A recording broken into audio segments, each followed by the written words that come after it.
Je suis David Geoffroy, je suis réalisateur de documentaires, principalement de documentaires consacrés à l'archéologie. Donc tu présentes plusieurs films cette année. Non, j'en présente qu'un. Alors cette année, je suis venu présenter un film qui s'appelle La ville sous les blés, qui raconte la découverte d'une ville romaine en archéologie aérienne par l'archéologue Bertrand Douce-Tessier. Donc c'est une ville qui est apparue dans les champs de blé au moment du mûrissement des blés au printemps. Donc c'est une découverte relativement exceptionnelle.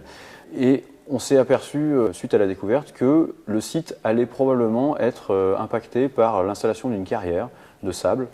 Et du coup, il y a eu une sorte de prise de conscience de certains élus qui ont souhaité préserver le site et éviter qu'il soit détruit par la carrière de sable, qui aurait nécessité une fouille préventive, mais c'est un site d'une telle ampleur et avec de tels niveaux de conservation que la fouille ne se serait pas déroulée dans des conditions vraiment optimales. Donc le film a été un peu une sorte d'acteur pour faire prendre conscience aux gens de ce patrimoine qui était enfoui sous leurs pieds et qu'il fallait le préserver et voilà, empêcher ce projet de carrière.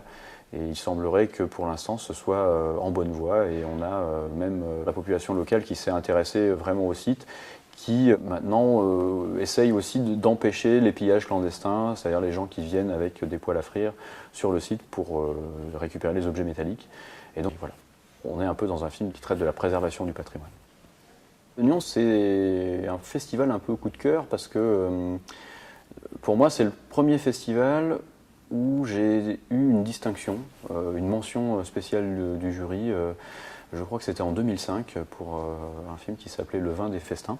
Et depuis, je reviens régulièrement présenter des films. Il m'arrive d'être primé, c'est toujours fort sympathique. En fait, on doit mettre sous scellé tous les menhirs. On a mis une vidéosurveillance, il y a 3 gardes de sécurité. Parce qu'en fait, il y a un gars qui, une fois dans sa vie, par hasard, a gagné un menhir, il y a eu une erreur du jury, il a gagné un menhir, et puis maintenant il s'est mis en tête de faire un champ de menhir chez lui, un mini Karnak dans son jardin. Alors du coup, chaque année il vient, il essaye de nous voler nos menhirs, alors on doit les mettre, vous voyez, les enfermer à clé et tout ça, on a mis des vidéosurveillances et tout, on a des gardes et tout, parce que par tous les moyens, il vient à n'importe quelle heure du jour, de la nuit, pour essayer de partir. Et d'ailleurs même, une fois on l'a rattrapé, il courait avec le socle, là, dehors. On l'a chopé dehors sur la rue. Alors heureusement c'est quand même un peu lourd, donc il ne peut pas courir très vite, donc on l'a vite rattrapé. C'est un gars qui croit que dans les champs de blé, dessous, il y a des villes. Moi, je sais pas d'où il sort, quoi. Ah ouais. Je sais pas d'où il sort, ouais. Et du coup, Puis bon, c'est un gars qui aime bien la bataille et tout, Gergovie et tout ça, il est toujours en train de nous parler de ces trucs, de Gergovie, de... Voilà, quoi. Puis il aime bien faire la fête aussi. Il nous vient avec des amphores de vin qui sabrent et tout ça. Enfin, un mec complètement allumé, quoi.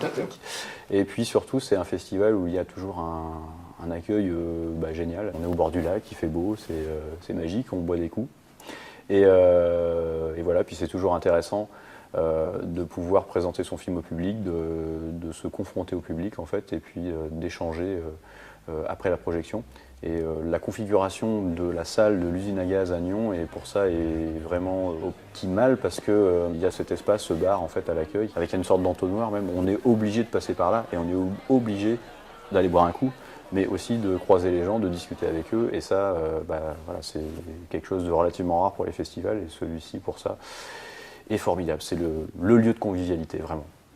Et j'ai entendu parler d'un tournage dans le milieu archéologique. Est-ce que c'est vrai? Ouais, on verra, on en reparlera après le tournage. Pas de secret de fabrication avant. Le casting est fait? C'est en bonne voie.